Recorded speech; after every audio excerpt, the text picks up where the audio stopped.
Alam mo, kapag tumatanda na pala tayo, mas priority na natin yung paano maging masaya. Marirealize mo na mas masarap i-enjoy ang buhay pag masaya ka.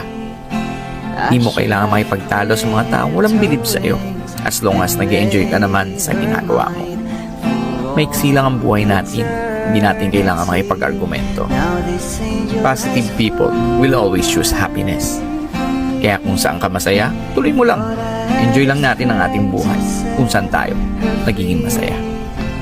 Did what I did because I love her so. Will she